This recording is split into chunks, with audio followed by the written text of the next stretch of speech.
नमस्कार दोस्तों, स्वागत है आपका मेरे चैनल में मीनू 21। और आशा करती हूँ आप लोग स्वस्थ होंगे, सुरक्षित होंगे और आप लोग भी त्योहारों की तैयारी में लगे होंगे मेरी तरह। तो आज के व्लॉग की शुरुआत मैं डिनर से कर रही हूँ, क्योंकि दिन भर बच्चों का आज कल लास्ट एग्ज़ाम है, तो उसी में थोड़ा बिज़ी थी बच्चों को पढ़ाने में। और थोड़ी बहुत त्योहारों की भी तैयारियां कर रही थी और थकान सी लग गई थी। वो किचन डीप क्लीनिंग की थी ना, तो थोड़ी सी थकान सी लग गई थी, तो मैं दोपहर में लेट गई। तो आज मैं बना रही हूँ ना मक्के की रोटी। तो मक्के की रोटी बस मैं और मेरे हस्बैंड ही खाते हैं। बच्चे तो नॉर्मल आटे की रोटी खाते हैं। हम दोनों लोग को मक्के की रोटी बहुत अच्छी लगती है। तो आज मैंने बनाया है राजमा। तो वैसे तो मक्के की रोटी मतलब किसी और चीज़ के संग भी अच्छी लगती है, लेकिन राजमा था और मेरे हस्बैंड को तो मतलब किसी भी जूसी वाली सब्जी के संग अच्छी लगती है मक्के की रोटी। और उस पर घी डाल दीजिए या बटर अगर आपको पसंद है, तो बहुत ही टेस्टी लगता है। तो बच्चों के लिए मैं सिंपल पराठा सेक रही हूँ और अपने इधर मेरी मक्के की रोटी सिक रही है। और अच्छा भी है, जैसे कभी कभी ना हमें मक्के बाजरे खाने चाहिए। ये हेल्थ वाइज भी हमारे पेट के लिए बहुत अच्छा होता है। और जो मोटा अनाज होता है ना, जैसे मक्का हुआ, बाजरा हुआ, ये सब अच्छा होता है। और जो जैसे जिनको कॉन्स्टिपेशन की दिक्कत होती है ना, कब्ज़ वगैरह की, उनके लिए भी ये बहुत फ़ायदेमंद है। तो बच्चे भी मेरे हस्बैंड के साथ ही खाते हैं रात में, तो इसीलिए मैं एक ही थाली में निकाल रही हूँ सबका खाना। उन लोग भी, सब लोग बैठ के टीवी साथ ही में देखते हैं और खाना खाते रहते हैं। और ये सब तो जैसे गरम गरम ही अच्छा लगता है, तो मैं बनाती जाऊँगी और सर्व भी करती रहूँगी साथ ही साथ। और इधर देखिए मेरा ऑलमोस्ट ही बन गया है, पराठा भी हो ही चुका है। और जैसा कि मैं बताई ना कि गाइस, जैसे कि ऐसा नहीं है कि आपको जो काम करना है उसी में लगे रहिए। कभी कभी मन होता है ना कि रेस्ट कर लें, ये काम नहीं करें, तो नहीं, ऐसा कुछ ज़रूरी नहीं है कि जो काम करना है उसको अगर इच्छा ना हो ना तो वो नहीं करना चाहिए। कभी कभी जैसे थकान सी हो जाती है, आराम करने का मन करता है, तो लगता है नहीं आराम नहीं करेंगे, तो ऐसा नहीं सोचना चाहिए। हमें जो चीज़ खुशी दे ना, उसको ज़रूर ध्यान में रखना चाहिए। क्योंकि सबसे पहले देखिए, खुद को खुश रखना ज़रूरी है। सेल्फ लव कहते हैं ना, अगर आप अपने आप से प्यार करेंगे ना, आप खुश रहेंगे ना, तो आपके आसपास का वातावरण भी खुश रहेगा और मतलब खुशनुमा रहेगा और अच्छा रहेगा। इसलिए अपने आप को खुश करना और अपने आप को मतलब इम्पॉर्टेंस देना बहुत ज़रूरी है। आपको क्या अच्छा लगता है, दूसरा कोई करे ना करे, लेकिन हमें अपने आप को करना बहुत ज़रूरी होता है। तो ये देखिए मैं उन लोगों को देने जा रही हूँ। और हमारा जो मक्का जो होता है ना, मैं क्या करती हूँ, मक्के के संग थोड़ा सा आटा भी मिक्स कर देती हूँ। तो वो ना जब आटा गूँथते हैं ना, तो बाइंडिंग में सही रहता है और जल्दी टूटता भी नहीं है। इतनी तो मैं एक्सपर्ट नहीं हूँ बनाने में, लेकिन धीरे धीरे सीख ही लिया है। पहले मेरी सासू माँ को बनाते देखा है, तो मतलब धीरे धीरे देखने से और कई बार क्या होता है खुद करने से भी हम सीख जाते हैं। तो अब तो मैं बनाते बनाते बन गई हूँ, एक्सपर्ट तो नहीं, लेकिन हाँ बना लेती हूँ। बहुत ज़्यादा फटती नहीं है मेरी रोटियाँ। और इसको क्या होता है ना कि इसकी एक साइड को थोड़ा सा कड़क करना रहता है तवे पे ही, धीमी आंच पे। तो जब वो तवे पे कड़क हो जाता है ना, तो दूसरी तरफ अच्छे से वो फूल भी जाती है रोटी और मतलब बहुत करारी सी बनती है और अच्छी भी लगती है। और कुरकुरी कुरकुरी जैसे ना करारी सी बनती है, तो उस पर घी भी लगा दीजिए, तो खाने में भी बहुत टेस्टी सी लगती है। और दो, अगर अगर जैसे आप जेंट्स हैं तो दो खा लेंगे तो पेट भर जाता है। मैं तो एक या कभी कभी आधी ही खाती हूँ, एकदम पेट भर जाता है और बहुत अच्छा भी फील होता है। कभी कभी चेंज भी देखिए करते रहना चाहिए। खाना ना हमेशा बदल बदल के खाना चाहिए, इससे ना बोरियत भी नहीं होती है और थोड़ा सा चेंज भी हो जाता है और मुंह का स्वाद भी बदलता रहता है। तो जैसा कि मैंने बताया कि अभी मुझे तो खोया भी निकालना है होली के लिए। अभी तो बच्चों के एग्ज़ाम में ही बिज़ी हैं, क्योंकि फिर अगर कुछ करने लगी है ना तो बच्चों पे ध्यान नहीं हो पाता है। और बच्चे जब छोटे रहते हैं ना तो क्या होता है ना कि उनको कंटिन्यूअसली देखना पड़ता है, उनके पीछे दौड़ना पड़ता है कि हाँ पढ़ रहे हैं कि नहीं पढ़ रहे हैं।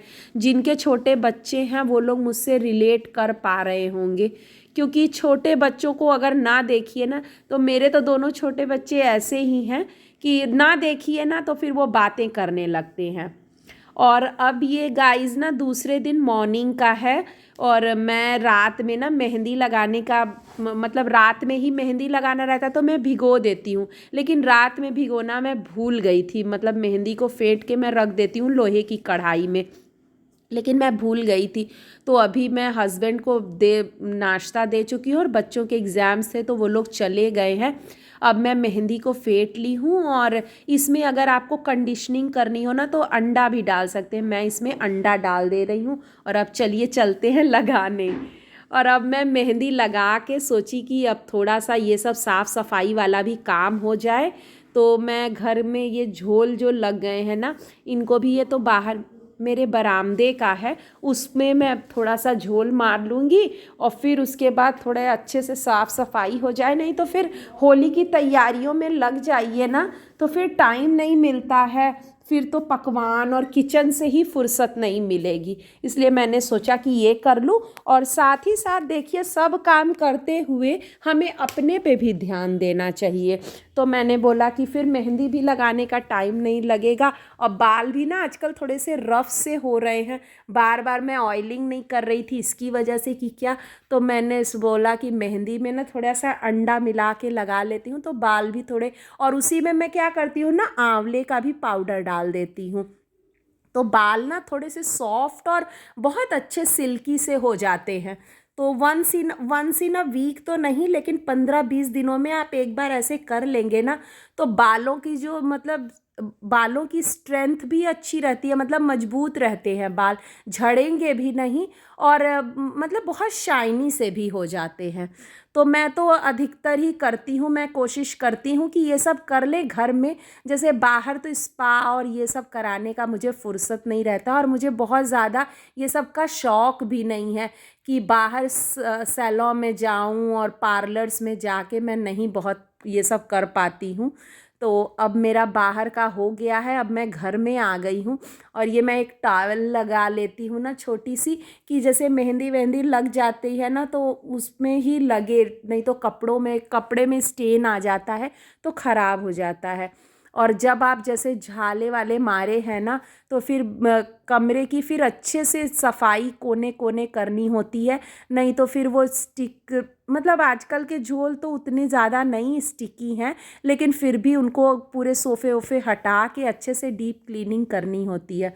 मैं बोली ये काम कर लेते हैं, और फिर उसके बाद, क्योंकि जब बच्चे घर पे रहते हैं ना तो ये सब काम नहीं हो पाता है, क्योंकि बच्चे इधर भागते हैं उधर भागते हैं तो ये सब काम नहीं होता है, और फिर गिरता है तो मुझे लगता है कि बच्चों को डस्ट से एलर्जी होगी कि ये, तो इसीलिए मैं जब सब लोग ऑफिस रहते हैं बच्चे स्कूल रहते हैं उसी दिन मैं ये सब काम करती हूँ, झोल मारने का, और जैसे घर की साफ़ सफाई डीप क्लीनिंग का वगैरह करने का, या कोई भी एक्स्ट्रा काम करने का ना, ये सब काम मैं उसी दिन करती हूँ जिस दिन बच्चे स्कूल चले जाते हैं।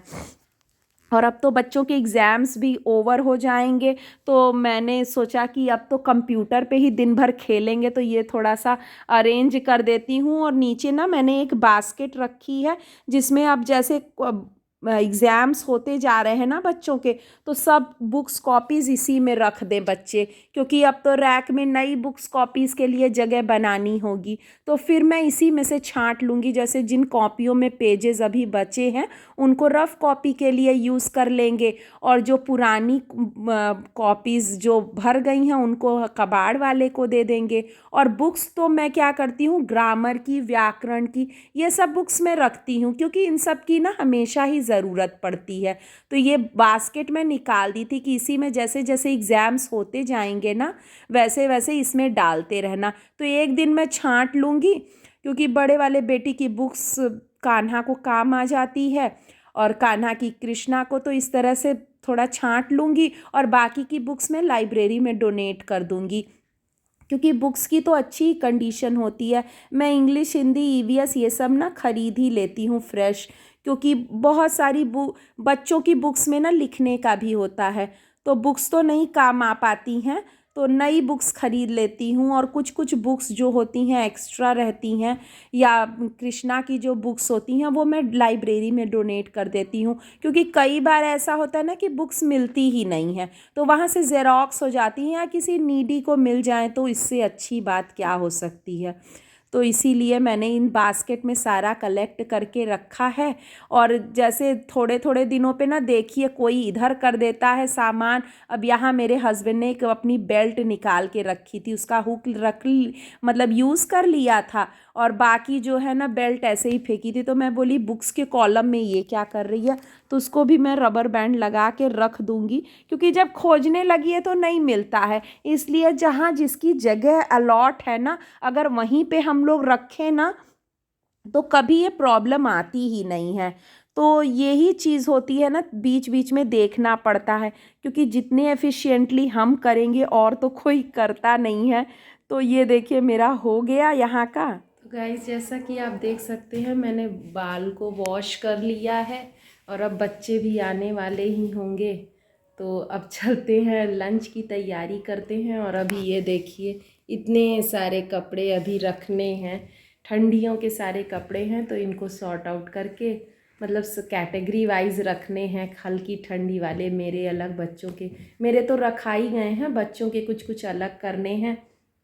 और भी बहुत सारे काम हैं, खोया भी निकालना है होली में गुजिया बनाने के लिए, तो मैंने अभी अच्छे से करा नहीं है, दूध ले ली थी एक्स्ट्रा और उसको भी करना है। तो चलिए चलते हैं, फिर आज का व्लॉग यहीं एंड करते हैं, मिलते हैं फिर नेक्स्ट इंटरेस्टिंग व्लॉग के साथ। तब तक के लिए स्टे ट्यून्ड। और गाइस, अगर आपको वीडियो अच्छी लगती हो तो please subscribe to my channel और एक लाइक कर दीजिए करिए, उससे एक मोटिवेशन मिलता है और अच्छा भी लगता है। और अगर आपकी कोई सजेशंस हैं तो प्लीज़ कमेंट करिएगा। और thank you for watching, bye.